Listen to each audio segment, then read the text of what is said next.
Les dieux sont immortels et invincibles. Unis, ils sont capables de vaincre les divinités les plus malveillantes.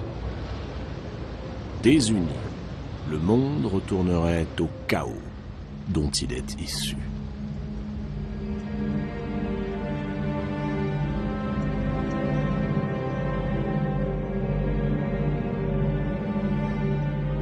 Ces divinités sont fières, susceptibles, orgueilleuses. En elles, sommeillent la ruse et l'intelligence. Et quand elles exploitent ces deux qualités, c'est le plus souvent pour se quereller, comploter, trahir.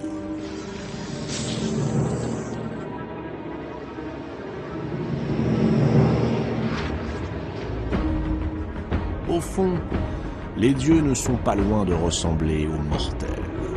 Ils sont en proie aux deux mêmes passions, l'amour et la haine.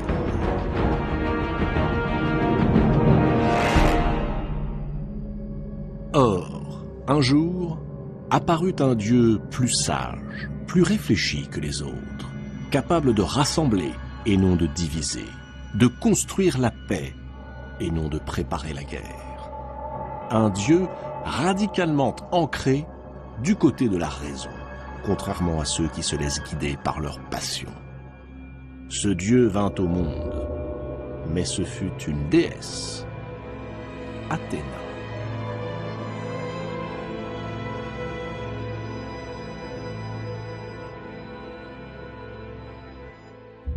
À divinité exceptionnelle, naissance exceptionnelle.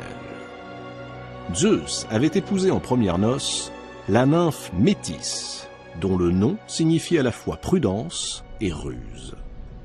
En dépit de quelques orages déclenchés par les infidélités du roi des dieux, le couple vivait heureux. Et puis un jour, deux autres divinités, Gaïa, la terre, et Ouranos, le ciel, vinrent frapper à la porte du maître de l'Olympe. Ils lui firent cette inquiétante prédiction. Après avoir donné naissance à une fille, Métis enfantera un garçon. Et ce garçon surpassera son père en ruse et en puissance, et finira par le détrôner.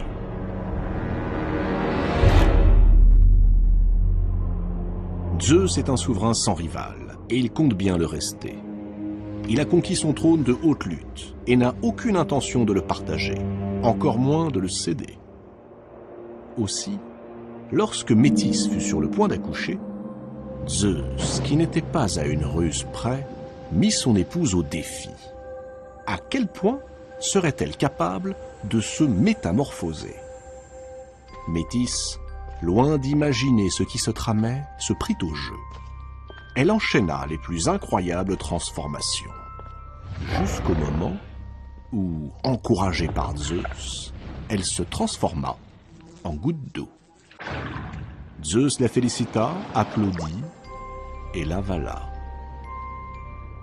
Ravi du tour qu'il venait de jouer, le roi des dieux retourna à ses affaires. Peu de temps après, Zeus fut pris d'effroyables douleurs à la tête. Des douleurs si aiguës qu'il appela au secours toutes les divinités de l'Olympe. Son fils Héphaïstos, dieu des forgerons, pour le soulager, lui asséna un coup terrible sur le crâne. Aussitôt, prodige des prodiges, une jeune fille jaillit de la brèche, armée, casquée. Elle lança un formidable cri de guerre, un cri qui retentit dans tout l'Olympe. Alors les dieux furent saisis de crainte, les fleuves et les mers se gonflèrent de vagues mugissantes, et le soleil immobilisa ses chevaux de feu. Athéna venait de naître.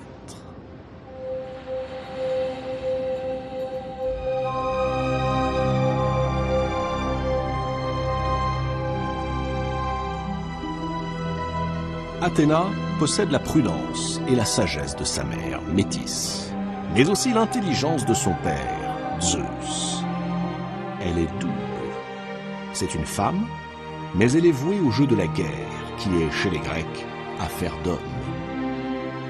Pour Zeus, elle est et elle sera toujours son enfant préféré. celui à qui il pardonnera tout.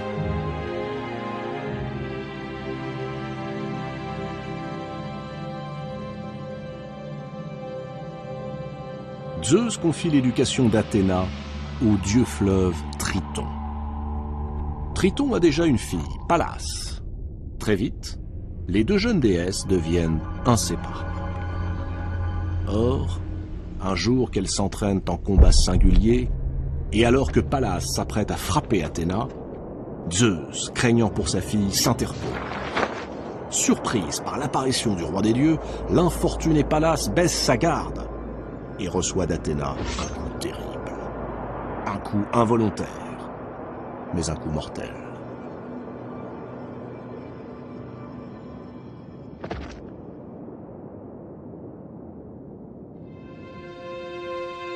Le chagrin d'Athéna est immense.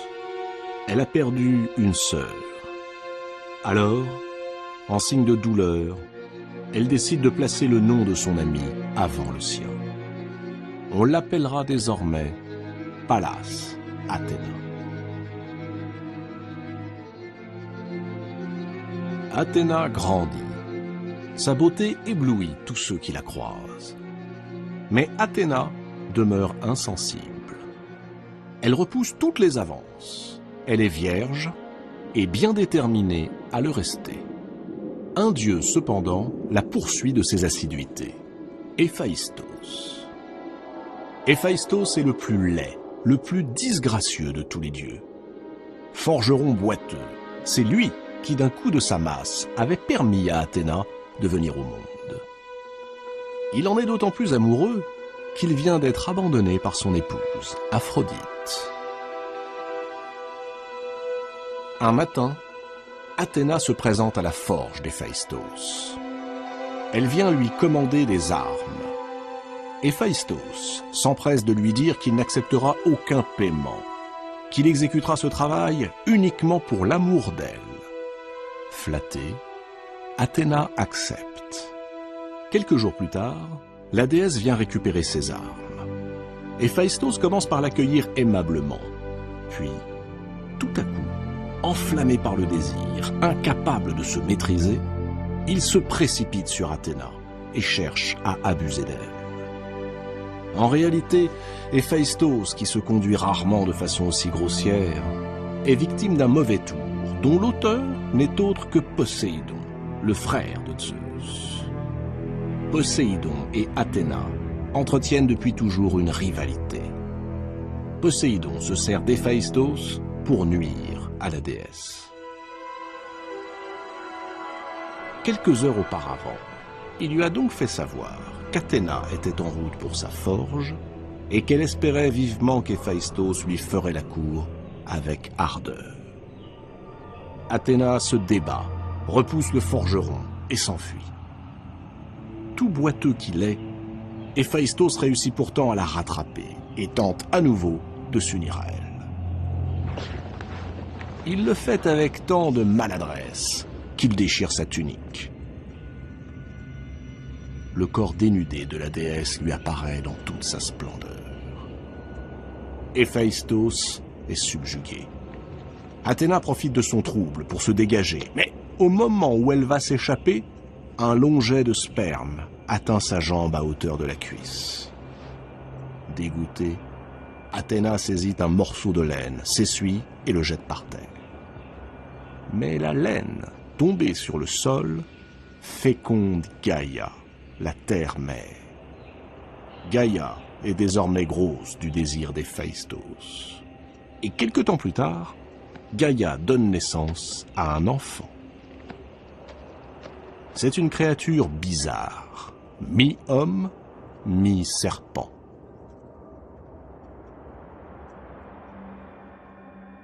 Révoltée, Gaïa déclare qu'elle refuse d'élever l'enfant. Peu importe, Athéna s'en occupera. Elle l'adopte. Elle nomme l'enfant jailli du sol Erichtonios, ce qui signifie l'autochtone. Elle le cache dans une corbeille sacrée qu'elle remet à l'une de ses grandes prêtresses en lui ordonnant d'en prendre grand soin.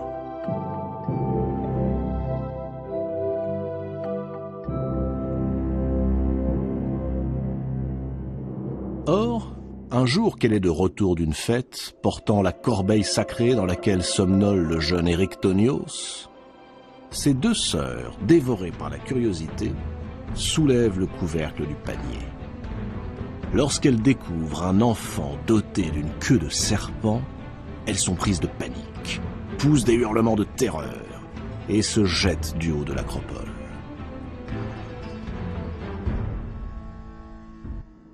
Athéna se précipite. Elle soulève l'enfant de son berceau de fortune et le place à l'abri dans l'enceinte de son temple. Jour après jour, elle va l'élever avec tant d'amour que tous ceux qui les verront seront persuadés que la déesse est sa véritable mère.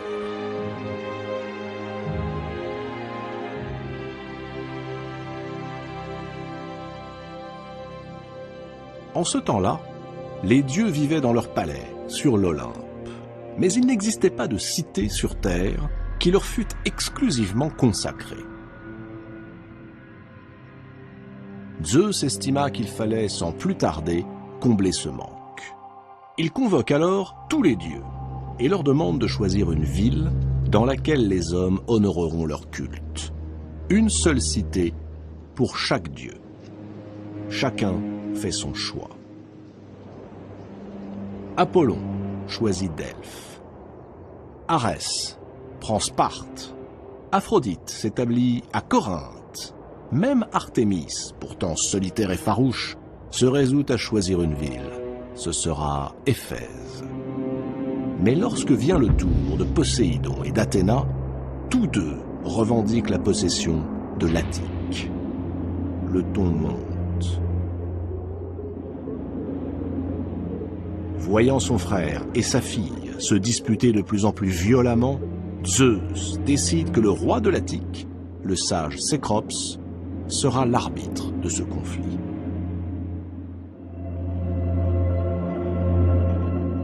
Cécrops est un bon souverain. Il a interdit les sacrifices humains. Il a fait de sa région la plus civilisée des contrées du monde. Il a instauré la monogamie, le mariage, a créé les premiers tribunaux. Chose inédite, il a accordé le droit de vote aux hommes, mais aussi aux femmes.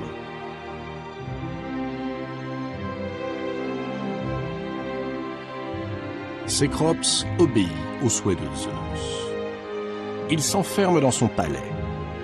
Quelques heures plus tard, il en ressort et déclare que la ville sera placée sous le patronage du dieu qui fera aux hommes le don le plus utile. Poséidon est sûr de l'emporter. Le dieu des océans pointe son trident vers le sol et fait jaillir une magnifique source. Une source d'eau salée qui déferle sur les plaines asséchées. Il offre aux habitants de l'Attique un somptueux bassin, une sorte de piscine géante dans laquelle les hommes pourront occuper leurs loisirs et s'entraîner aux courses nautiques qu'ils affectionnent tant. Puis il redouble son cadeau et offre à Cécrops lui-même un splendide étalon noir. Un cheval magique jailli de l'écume et réputé invincible à la guerre. Athéna, elle, réfléchit.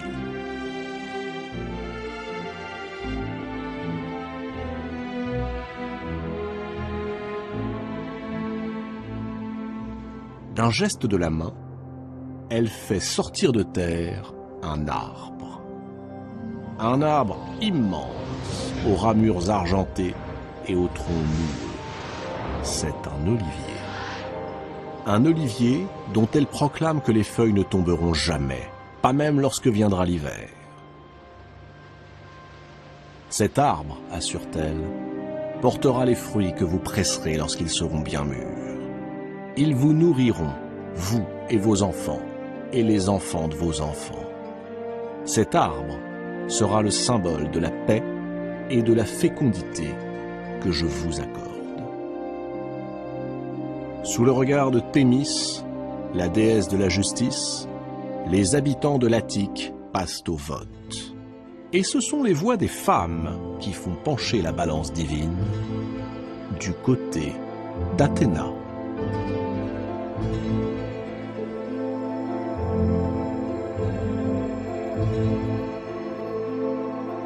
Poséidon entre dans une fureur incontrôlable. Pour se venger de cette humiliation, il décide de submerger l'Attique sous les flots. Mais Zeus, qui a suivi avec attention le déroulement du scrutin, le lui interdit.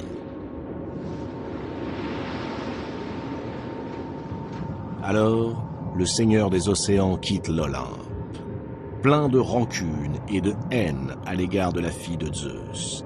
Il plonge dans les abysses et regagne son palais, où il s'enferme pour méditer une nouvelle revanche.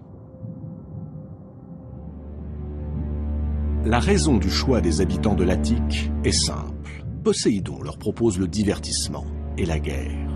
Athéna leur offre la paix et l'agriculture. Et en hommage à la déesse, il est décidé que ce lieu s'appellera désormais Athènes. Érictonios, le fils d'Athéna, sera plus tard l'un des premiers rois à régner sur la ville. Athéna va se consacrer au bonheur des hommes. Tout naturellement, elle devient la protectrice des héros. Elle joue un rôle capital dans la réussite de leurs exploits. Sans son aide précieuse, jamais Persée ne serait parvenu à vaincre l'horrible Méduse, dont le visage grimaçant orne désormais le bouclier d'Athéna, cadeau du héros Persée à sa protectrice.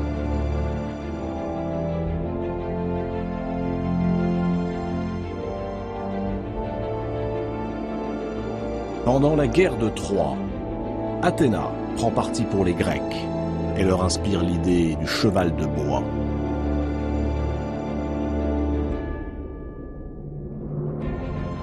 Plus tard, elle aide Ulysse à rentrer à Ithaque.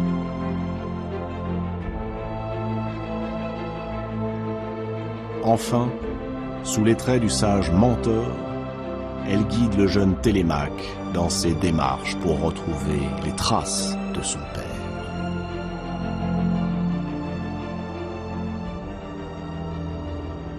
C'est elle aussi qui, un soir, fait entrer secrètement Prométhée dans l'Olympe afin de lui permettre de dérober le feu qu'il ramènera sur Terre pour l'offrir aux mortels.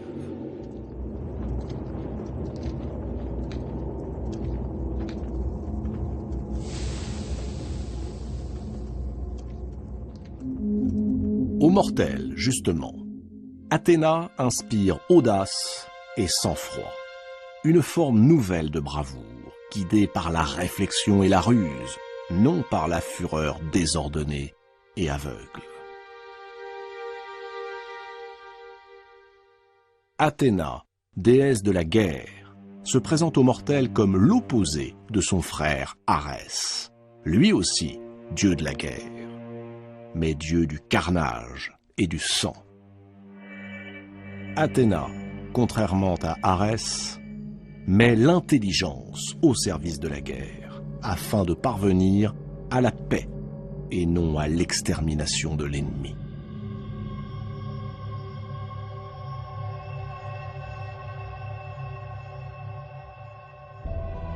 Au fil du temps, Athéna se fait également protectrice de l'État, garante de l'équité des lois, de leur juste application. Mais elle comprend très vite que sans prospérité, les lois seules ne suffisent pas. Alors, pour que se développe le bien-être des hommes, elle leur offre la charrue et le joug pour les bœufs. Elle leur enseigne aussi les nombres. Elle transmet aux femmes l'art de la cuisine, celui de tisser et de filer. Elle inspire également la construction des navires, le travail du bois, le polissage des planches, l'ajustement des différentes pièces de la charpente. C'est ainsi qu'elle préside à la construction de l'Argo, le plus grand navire jamais construit jusque-là, à bord duquel Jason et ses marins iront récupérer la fameuse toison d'or.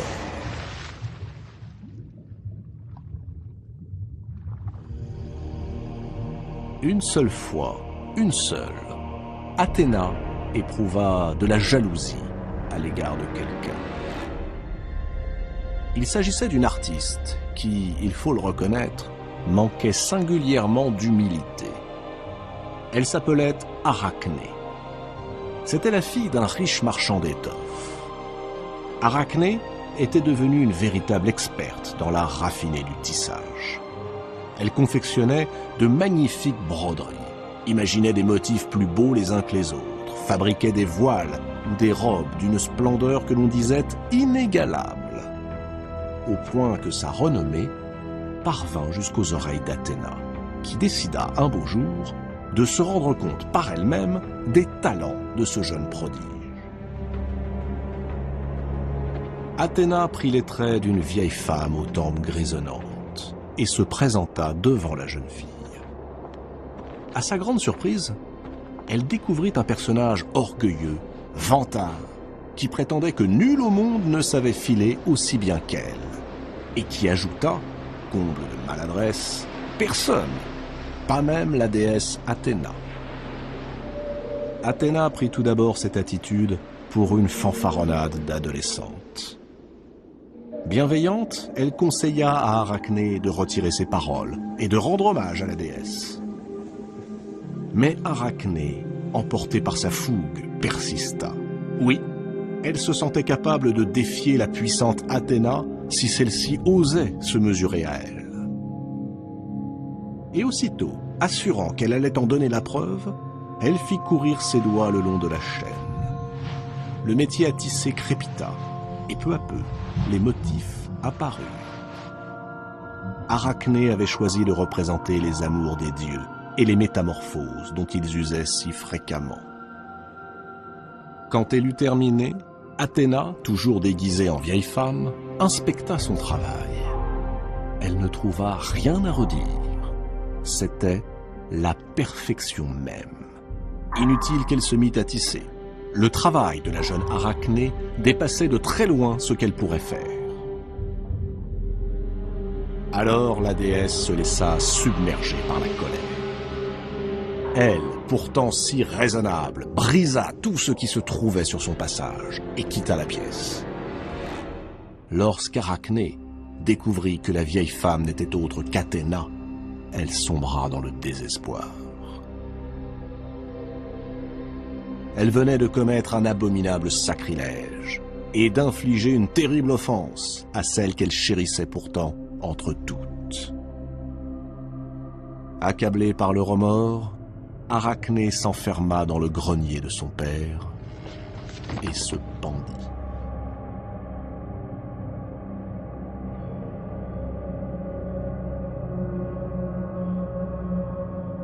Quand Athéna apprit la nouvelle, elle regretta aussitôt de s'être laissée emporter. Et pour rendre hommage à cette excellente fileuse que la mort avait injustement emportée, elle retourna jusqu'à l'atelier d'Arachné, versa sur son corps un baume magique. Le corps d'Arachné se mit à rétrécir, jusqu'à n'être plus qu'un minuscule ventre duquel dépassaient de petites pattes grêles et velues. Ainsi, murmura la déesse, tu resteras pendu à jamais, puisque tel fut ton choix. Mais comme autrefois, tu poursuivras ton œuvre, Arachné, sous les traits d'une araignée.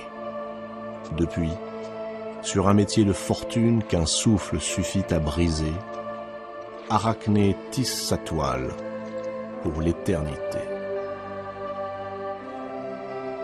Veillez, comme tous les artisans et tous les artistes, par la déesse Athéna.